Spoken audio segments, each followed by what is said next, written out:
Salut à tous et bienvenue enfin pour le premier épisode du podcast Balance ton coach. Ça fait un moment que j'en parlais et que j'ai annoncé que j'allais faire ça. Et vous l'avez vu, je ne me suis pas moqué de vous. J'ai choisi un premier sujet qui n'est pas des moindres, qui n'est pas évident à traiter, dans lequel il va falloir mettre beaucoup de nuances, énormément de contexte. Mais je pense que ça peut servir à beaucoup parce que c'est un sujet qu'on tait beaucoup trop, comme dans tous les milieux. Et pourtant, c'est omniprésent. C'est omniprésent dans un domaine où le culte du corps est plus présent que jamais, où la prétention, la manipulation peuvent être très présentes. Et c'est un milieu qui peut attirer des gens tordus. Alors, c'est pas le seul milieu, bien sûr, qui peut attirer ce type de gens-là. Mais il y a plusieurs dérives de notre milieu qui encouragent ça. Et les réseaux sociaux n'aident pas, on le sait. Quand vous avez des réseaux sociaux comme Snapchat, Telegram, qui en soi sont faits pour cacher les actes les plus odieux, entre guillemets, eh bien, c'est plus facile et ça facilite, ça encourage ce genre de gens en se disant qu'ils vont jamais se faire prendre, jamais se faire dénoncer. Donc vous l'avez compris, on va parler aujourd'hui du harcèlement sexuel. Alors j'en rigole, mais c'est un rire un petit peu nerveux. Il faut nuancer, on va parler harcèlement sexuel. Harcèlement sexuel, c'est un terme très fort. Quand j'ai dit à ma femme, je vais faire le premier épisode sur le harcèlement sexuel, elle m'a dit, oh mon Dieu, Anto, mais c'est un peu fort, harcèlement sexuel. Et malheureusement, ça existe dans notre milieu. Parfois, ça va même jusqu'à plus loin que le harcèlement sexuel, puisqu'il peut y avoir des réels cas d'abus sexuels. C'est encore un autre step, mais on en parlera aussi. Maintenant, le harcèlement sexuel, il peut avoir différents degrés et il peut avoir différentes formes. Ce qui est important déjà, c'est il faut replacer le contexte. La relation d'un coach avec un élève, elle est toujours un petit peu particulière. Comme je l'ai toujours dit, ça fait 12 ans que je fais ce métier et la relation que l'on tisse avec le client lorsqu'on est un coach qui fait vraiment un suivi qui est personnalisé, qu'on est vraiment consciencieux, impliqué dans son métier et que l'on rencontre des gens qui nous font confiance, eh bien ça peut aller très vite. Dans plusieurs cas, j'ai par exemple été le premier à être au courant qu'une de mes clientes était enceinte. Parce que lorsqu'elle apprend par le gynécologue qu'elle va être enceinte, tout de suite elle pense peut-être aux modifications que ça va opérer sur son corps, peut-être qu'elle a déjà des complexes. Voilà, si vous avez été enceinte, vous connaissez ça et vous vous dites tout de suite, mon Dieu, mon corps va se transformer, il va plus entre guillemets m'appartenir, je vais grossir, etc. Et quelle est la première personne que vous interrogez à ce sujet? Eh bien, c'est le professionnel de l'apparence physique, entre guillemets, et des changements, des transformations. Et c'est le coach, voilà, si vous êtes soucieux de votre alimentation, si le sport pour vous, c'est impossible de l'arrêter, vous allez tout de suite demander à votre coach, est-ce que je vais pouvoir m'entraîner? Mon Dieu, est-ce que le poids que je vais prendre, je vais pouvoir le perdre, etc. Et ça tisse une relation très particulière, voilà. Forcément, excusez-moi, j'ai pas coupé le son de l'ordi, erreur de débutant. Forcément, lorsque vous prenez un coach, vous allez devoir être très proche pour que le suivi marche, dans le sens où vous allez devoir envoyer des photos de vous en maillot de bain, en sous-vêtements, que vous soyez un homme ou une femme, et que vous soyez avec un coach homme ou une coach femme, ça ne change pas. Pour faire bien correctement le suivi, eh bien, il faut qu'on puisse voir votre évolution physique. Donc ça, déjà, c'est très particulier d'envoyer plus ou moins régulièrement, une fois par semaine, une fois par mois, selon votre coaching, des photos en sous-vêtements à votre coach. Vous voyez, on fait pas ça avec tout le monde, enfin, normalement, en tout cas, moi, dans mon entourage et dans ma vie, je n'envoie pas des photos en sous-vêtements à tout le monde, bien que certains coachs le font systématiquement, on en parlera, c'est encore un autre sujet. Bon, vous avez de la chance quand ils ont des sous-vêtements, bref, voilà.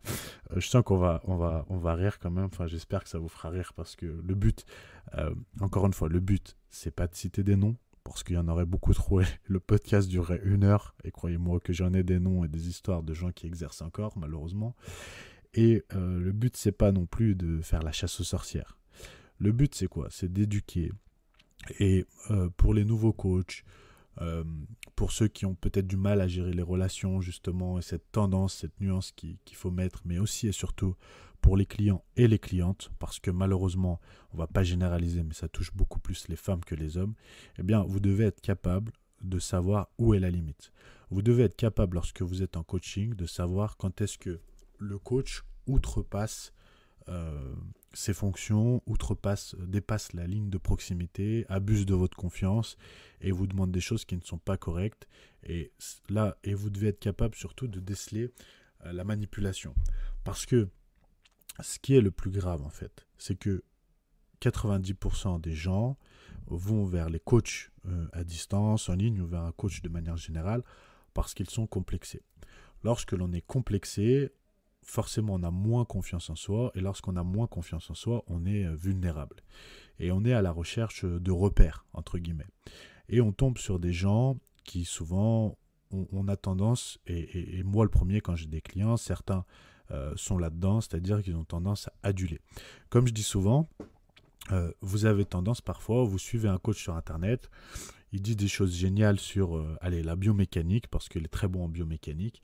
Eh bien, comme il dit des choses géniales sur la biomécanique, vous avez tendance à croire que tout ce qu'il dit sur tous les sujets est une vérité absolue. Donc, ça va jusqu'au point, je disais hier, je m'entraînais avec Morgan et Alex à l'XP Bodybuilding hier, et je disais en rigolant, ça va jusqu'au point où certaines personnes parfois iraient jusqu'à me demander, des clients, Anthony, j'ai une carie, qu'est-ce que je fais?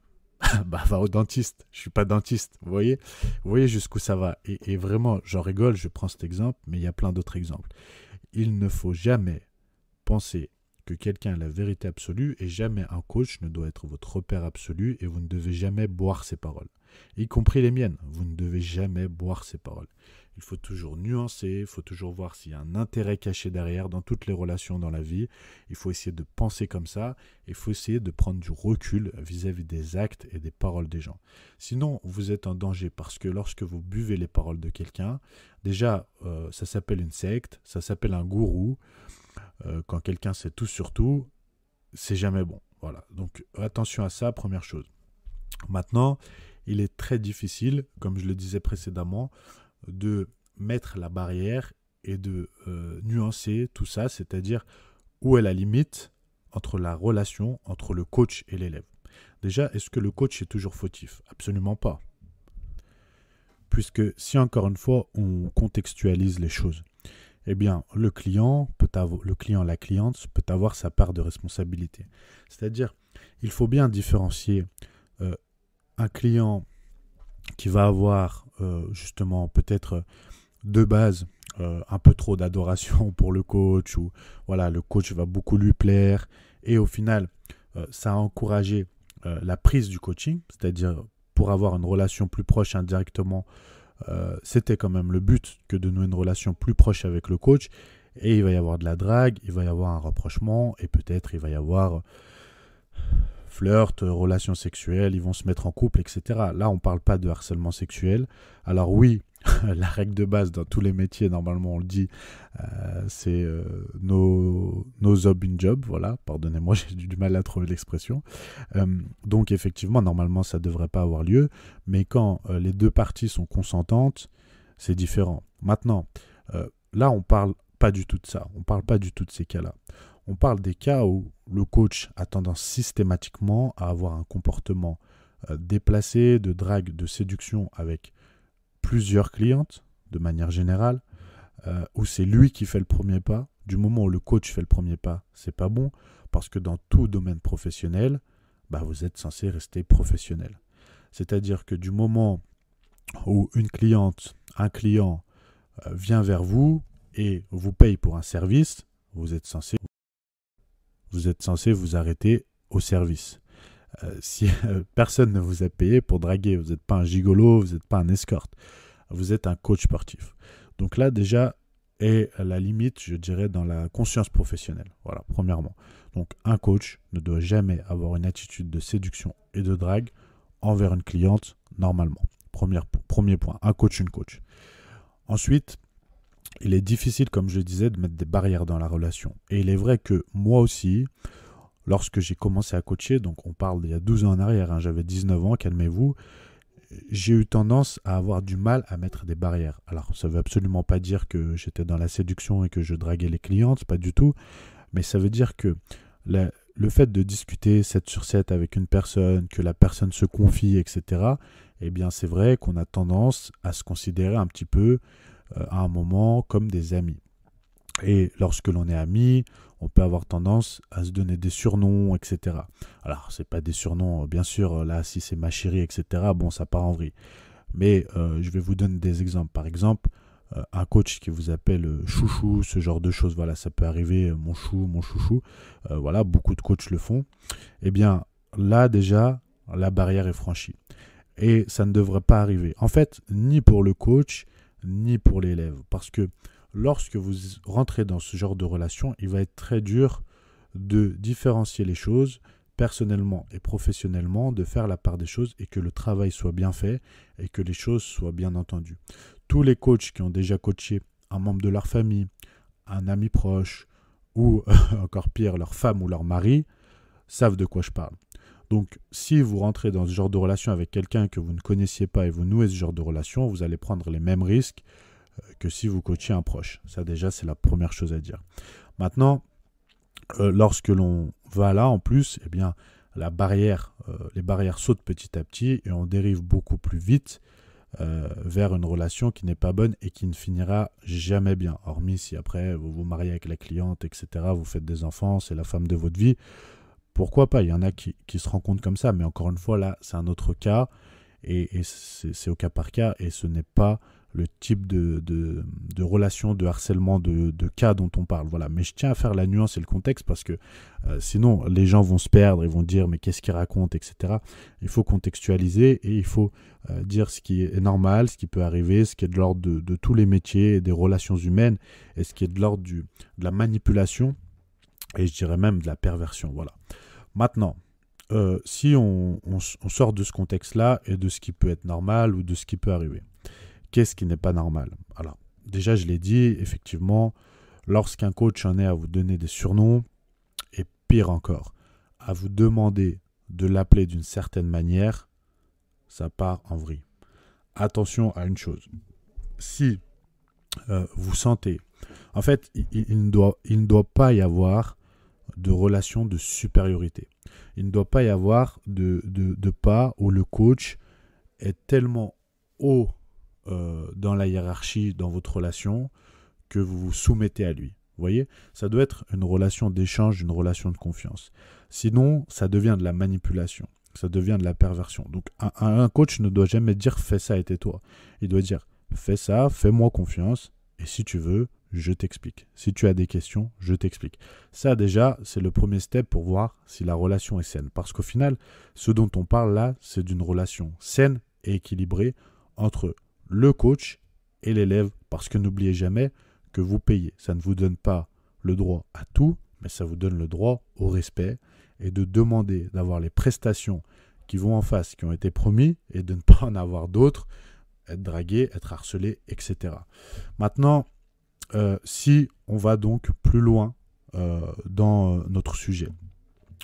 Première chose, il n'est absolument pas normal, et je dis ça dans 100% des cas, qu'un coach passe par Snapchat. Si votre coach vous suit ou communique avec vous via Snapchat, ce n'est pas normal. Snapchat n'est absolument pas un réseau professionnel, n'est pas un réseau fait pour faire du coaching. De base, tous les messages s'effacent, rien ne laisse de traces, ce n'est pas normal. Vous ne devez pas communiquer avec votre coach via Snapchat.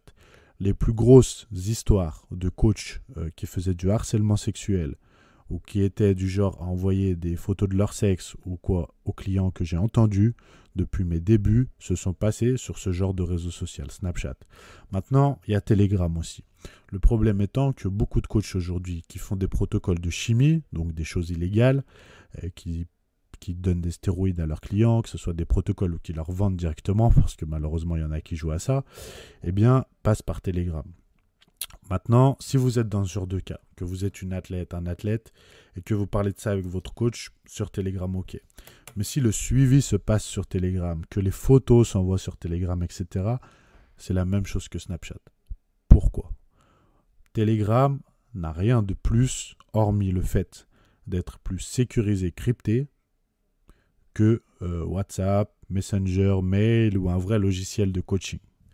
Donc, si votre coach a besoin, pour le suivi normal, les discussions classiques et les photos échangées, de passer par ces réseaux-là, ce n'est pas normal.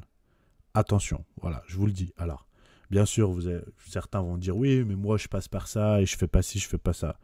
Écoutez, on n'est pas là pour parler des exceptions. Chacun a sa conscience pour lui. Personnellement, je ne vois pas pour quelle raison valable vous pouvez passer par ces réseaux-là. Donc pour moi, ce n'est pas normal, attention. Première chose, voilà, ça je tiens à le dire parce que c'est une pratique très courante et souvent ce sont des pratiques qui cachent des demandes de photos un peu bizarres et un peu exotiques aux clientes. Ah, cette pose-là, ça va pas trop. Tu ferais mieux de mettre cette tenue-là. Ah non, mais attends comme ça. Ah, mais fais-moi plutôt une vidéo. Voilà, et des discussions un peu tendancieuses et un peu bizarres, des petits surnoms, etc. Les messages s'effacent, ça se dissimule, on peut mettre un code. Bon voilà, on en parle. C'est très important parce que c'est un des premiers cas. Maintenant, ce qui est sûr et certain, c'est que un coach ne doit absolument jamais, jamais, jamais, jamais outrepasser ses fonctions. C'est-à-dire, j'ai parlé des demandes de photos. Je parle des surnoms. Vous n'avez pas à lui donner quelconque surnom. C'est déplacé. Il n'a pas à vous demander de donner quelconque surnom. Et ensuite, la limite qui doit être infranchissable, ce sont les propositions. Tout ce qui est proposition sexuelle. Un coach vous envoie ses photos. Pourquoi est-ce qu'un coach vous envoie des photos en privé de son physique? Ça démarre où? Son physique, ensuite ses parties intimes, on sait jusqu'où ça peut aller. Donc, si vous êtes dans ce genre de relation avec votre coach, que vous avez l'impression qu'à un moment, c'est tendancieux, qu'à un moment, ça ne va pas, sachez que premièrement, arrêtez de rêver. S'il le fait avec vous, il le fait avec d'autres, forcément. Je sais qu'on peut parfois se faire embobiner, se faire manipuler par ce genre de gens. Mais s'il le fait avec vous, il le fait avec d'autres. Et surtout, il le fera avec d'autres. Il continuera. Si vous ne dites pas stop, vous allez rentrer dans une boucle, dans un cercle infernal. Et ça continuera encore et encore. Donc, vous devez dire stop. Un coach qui a ce genre d'agissement, contrat ou pas contrat, faites tout sauter. Faites tout sauter. Je vous le dis clairement, noir sur blanc. Juridiquement, vous avez beau être engagé sur un an de coaching, avoir signé un contrat, avoir donné le RIB, etc. On n'en a rien à foutre. Parce que s'il vous fait du harcèlement avéré, ce genre de proposition, ce genre de photos, croyez-moi que face à un tribunal avec n'importe quel avocat, son contrat saute et il peut perdre sa carte professionnelle. Encore est-il qu'il en ait une puisque beaucoup de coachs ne sont pas déclarés et n'ont pas de carte professionnelle. C'est très important. Un coach ne doit jamais importer un client ou une cliente en ayant des propos déplacés, en draguant, en ayant ce genre d'attitude. Jamais. Voilà, je sais que malheureusement, ces coachs-là et ces gens-là sont très forts en manipulation, très forts pour vous faire croire que vous êtes coupable, vous êtes responsable, ils n'ont rien fait, c'est de votre faute, et pour les menaces, parce que souvent elles sont très faibles, très forts pour menacer les plus faibles, entre guillemets, c'est-à-dire les plus vulnérables, pour leur faire croire que comme eux ont la notoriété, comme eux ont la visibilité, eh bien sinon ils vont vous mettre plus bactère, ils vont le dire à tout le monde. Et j'ai entendu des cas de certains coachs qui disaient « Tu vas voir, si tu parles, tu pourras plus jamais prendre un autre coach ou quoi ». Sachez que c'est totalement faux. Sachez qu'ils sont faibles, ils sont les coupables, ils sont les vulnérables, et que si ça se sait, on les détruira.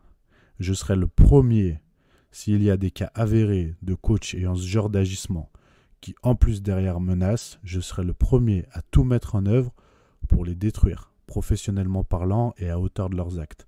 Et croyez-moi que je connais un grand paquet de gens dans ce milieu, dans notre profession, qui en feraient de même. Pourquoi ?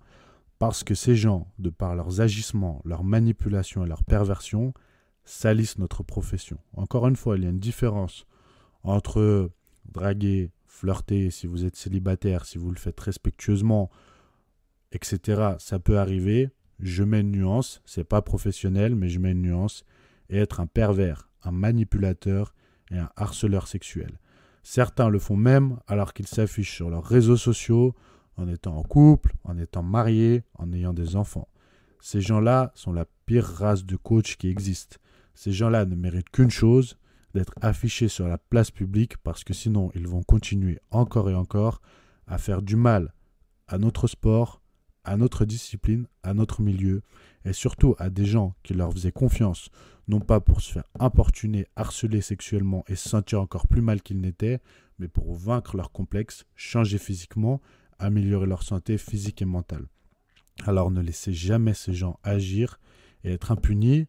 Si vous êtes dans ce genre de cas, que vous êtes coincé, vous êtes bloqué, n'hésitez surtout pas à m'écrire.